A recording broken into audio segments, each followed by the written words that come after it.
Magandang araw. Ito po ang istorya na nais lamang ibahagi sa atin. Itago niyo na lang ako sa pangalang Joel. 35 ang edad. Si Mrs. naman ay tawagin na lang natin sa pangalang Diana. 32 years old. Parehas kaming nagtatrabaho sa Ortigas, ngunit magkaiba ng kumpanyang pinapasukan. Maganda si Mrs. Maputi at makinis. Sexy at talagang takaw tingin. Nahawig siya sa artistang si Bella Padilla. Medyo maliit nga lamang si Mrs. dahil nasa 5'2" lang ang height nito. Sa edad niyang 32, ay dalagang dalaga pa rin tong tingnan. Palibhasa nga ay nag-gym to at suki sa mga beauty parlor. May 2 na kaming anak ni Mrs. Parehas na babae. 4 na taon at 7 taong gulang. Malakas ang dating ni Diana sa mga lalaki. Kahit mistisahin ang ganda, ay hindi ako nahirapang manligaw sa kanya noon. Hindi kasi siya yung babaeng pakipot at mahinhin. May pagkapilya din ito. Kaya niyang paglaruan, akitin at paasahin ang isang lalaki kung gugustuhin niya. At hindi siya yung tipo ng babae na affected sa mga nambabastos sa kalye na kung sino. Sa tagal na rin ng pagsasama namin, ay masasabi kong may strong personality si Mrs. na hindi basta-basta na panghihinaan ng loob. Masaya ang buhay mag-asawa naming dalawa. Kahit minsan ay nagiging busy kami pareha sa trabaho, ay kahit papaano ay hindi pa rin namin pinapabayaan ang pangangailangan ng bawat isa. May oras pa rin kami sa aming lambingan, lalo na kapag yung sinabi nating malamig at maulan ang gabi. Yun nga lang ay hindi na katulad ng dati na agresibo kami sa kama. Siguro kasi pagod din kami at minsan ay madalas pang mag-overtime si Mrs. Ngunit isang karanasan ang hindi namin lubos maisip na dadaan sa buhay naming mag-asawa. Ang karanasang tumatak sa buhay naming dalawa pero tinatawanan na lang namin sa tuwing ito ay maaalala namin. Ngunit aminado rin kaming nakadagdag spice to sa aming pagsasama. Naging biruan na nga rin namin ang nakaraan na yun, lalo na kapag nakakakita kami ng mga naka-uniformeng pulis. Nagsimula ang lahat. Isang gabing pauwi noon si Mrs. mula sa branch nila sa Ortigas nang maisipan niya munang dumaan sa isang mall para makapagbayad ng ilang bill sa payment center. Nagsabi siya sa akin na mauhuli siya sa dinner time namin. Ako naman ay saktong kauuwi lang ng bahay nung mag-text siya, kaya ako na lang ang nag-prepare ng hapunan namin at sinabi kong hihintayin namin siya para sabay-sabay nang kumain. Madalas na ganun naman ang senaryo namin. Mas nauuna akong makauwi sa asawa ko.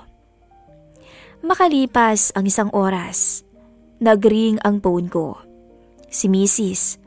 tumatawag sa akin. Pag-pick up ko ng phone, dire-diretso ang salita ni Mrs. at di ko halos maintindihan ang sinasabi. Teka lang, sabi ko. Dahan-dahan lang at hindi ko maintindihan. Nagkwento si Mrs. na noong pauwi na raw siya, sakay ng kotse niya ay bigla daw siyang nabangga ng isang SUV sa tagilirang bahagi ng likod ng kotse at ito ay yuping-yupi. Mukhang tarantang-taranta si Mrs. kung ano ang kanyang gagawin. Kaya naman pinakalma ko muna siya at tinanong kung siya ba ay nasaktan. Ang sagot niya, hindi naman daw. So sabi ko sa kanya, easy lang. Pinakwento ko sa kanya ang nangyari. at nagbigay ako sa kanya ng instruction na huwag gagalawin ang sasakyan at picturan ang lahat ng anggulo ng aksidente. Picturan din niya ang plaka ng nakabangga at picturan din ang lisensya ng driver. Habang patuloy akong nagbibigay ng instruction sa kanya, ay narinig kong may dumating ng police patrol upang mamagitan marahil sa aksidente at ayusin ang traffic na dinulot nun. Nagbilin ako kay Mrs. na wala siyang pipirmahan na kahit na anong salaysay o incident report hanggat hindi ako dumarating. Mabilis naman akong kumilos. Nagbihis ako at inayos ko ang mga bata at akin silang dinala sa bahay ng aking hipag, ang ate ni Diana, upang makasunod ako sa kinaroroonan ng asawa ko.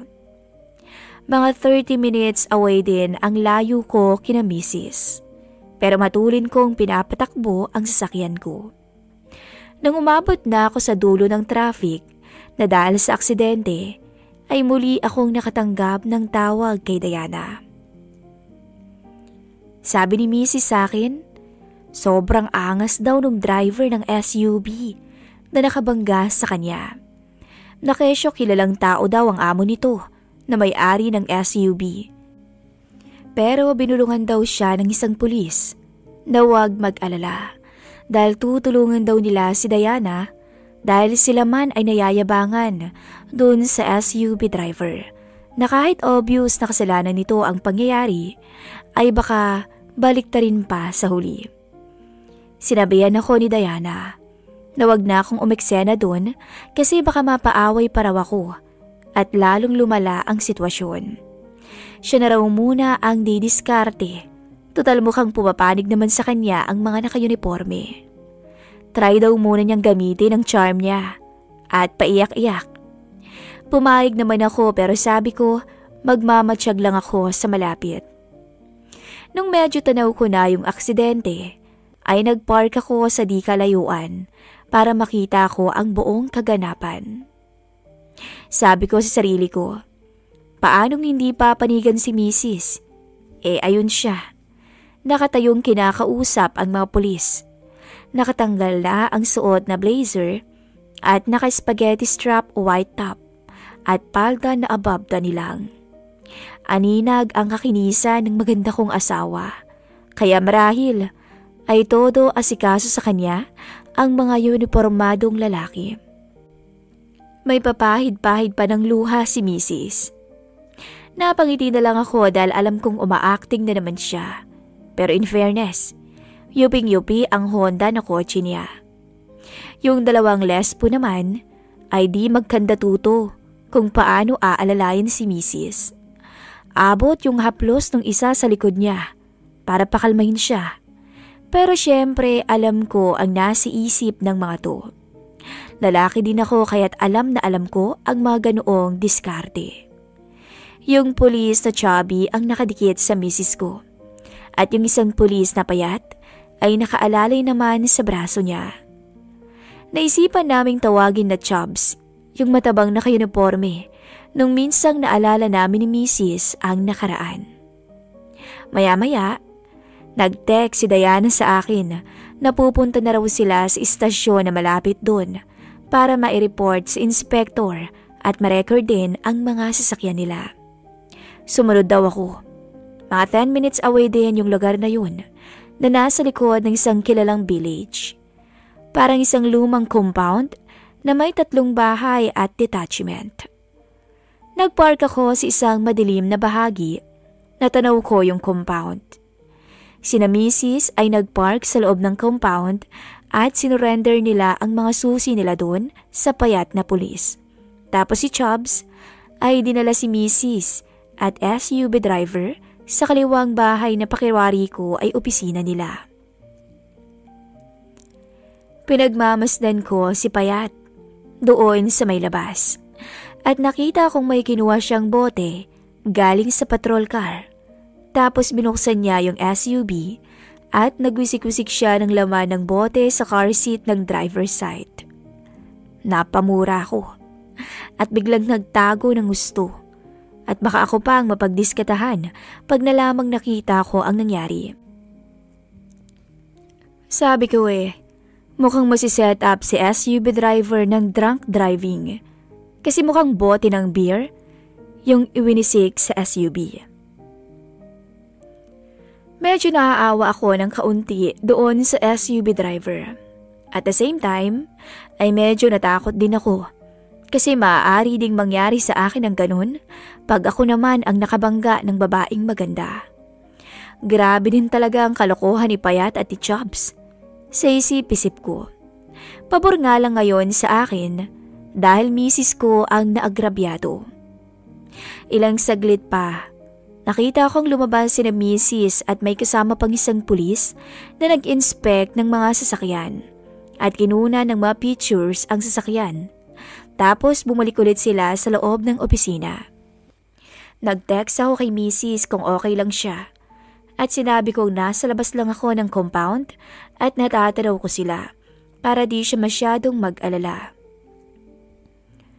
Nag-text back si misis at sinabing okay lang siya at pinagsusulat lang siya ng salaysay niya at kumuha lang ng kopya sila ng lisensya at car registration para sa report na gagawin. Medyo matagal din akong naghintay bago ako muling nakareceive ng text kay Diana. Sweetheart, don't worry, nagawan ko na ng paraan. May arrangement na kami ni Chief. Explain ko na lang later, okay? After ng text na yon, ay nakita akong lumabas si Diana at si Chubbs, kasunod din si Payat. Tapos nagtungo sila sa kanyang bahay na mukhang barracks nila. After 2 minutes, ay umalis si Payat at parang nagmamadaling pumunta sa bandang likod ng barracks. Ako naman ay naglakas loob na ring lumakad palapit dun sa perimeter ng compound papuntang likod ng barracks. Doon nakita ko si Payat na parang hirap sa pagsulyap sa isang maliit na bintana na tila may importanteng inaabangan. Matagal-tagal din sa ganoong sitwasyon. Mga 20 to 30 minutes din na nakatanaw lang to sa bintana. Nang makita kong umalis na si Mrs. doon sa barracks kasama si Chubbs na nakayakap pa sa bewang niya at sinamahan pa niya to patungo sa loob ng kotse si Mrs. Napansin ko pang bago magsarado ng pinto si Diana ay kumindat pa to at akmang bibigyan ng halik si Mrs. sa labi. Pero iniiwas si Diana ang mukha niya, kaya sa pisngi lang nakaisa si Taba. Tapos ay nag-drive na si Mrs. paalis ng compound at ako naman ay nagmamadaling sumunod din.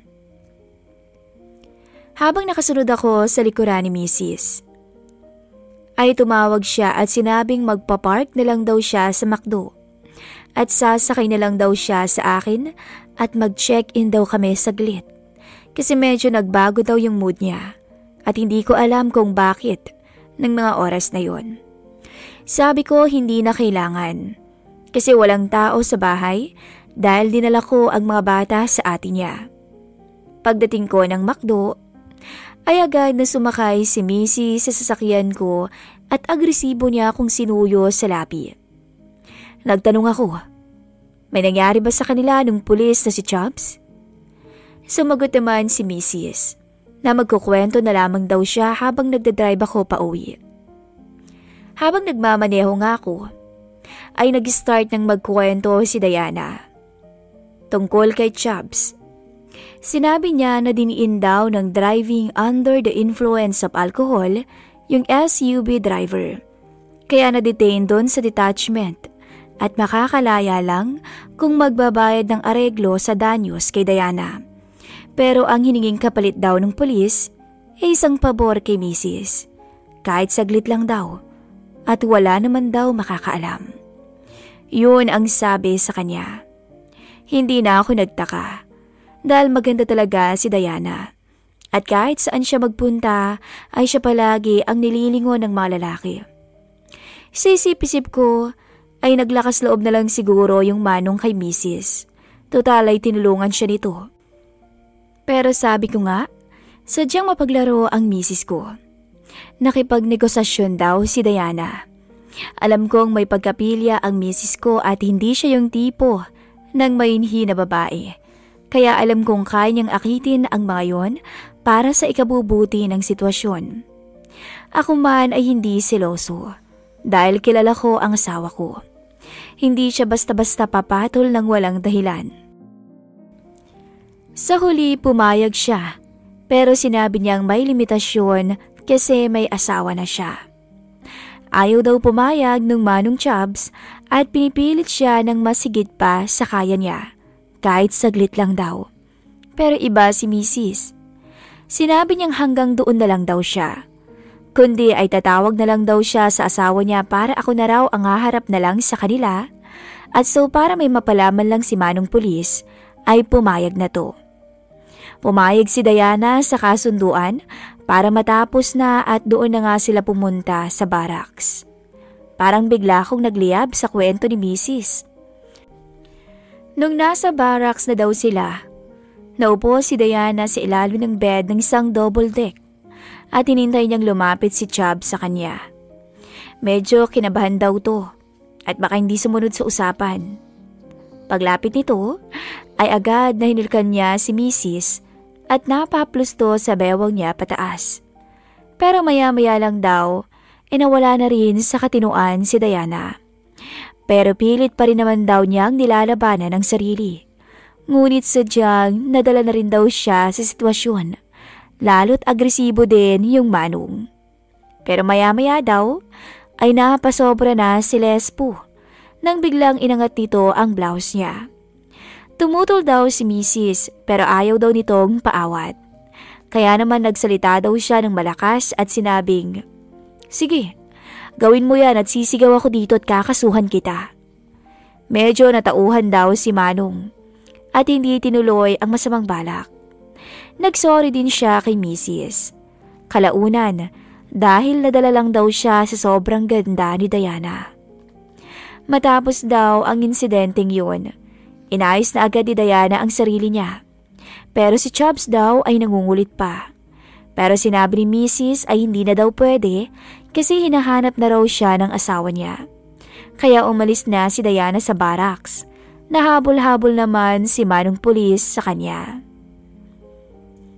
Pagdating namin sa bahay, ay wala akong sinayang na sandali. Agad kong inihiga sa sofa si Mrs. at tuluyang binigyan ng kaparusahan sa kanyang kapilihan. Halos mawala kaming dalawa sa ulirat dahil sa kwento niyang yun. Aminado akong naapektuhan ako sa kanyang mga sinalaysay. May kung anong spice nang mapakinggan ko ang kwento sa akin ni Mrs. Hindi ko akalain na sa kabila ng pagmamahal ko kay Diana, ay parang naaaliw pa rin ako nang maisip na ang asawa ko ay nagpapakaaliw sa ibang lalaki. Naging intense ang gabi namin ni Mrs. Hindi ko alam kung bakit hindi ako nakaramdam ng selos, galit, nang mapakinggan ko mismo sa misis ko na muntika na siyang magparaya sa ibang lalaki.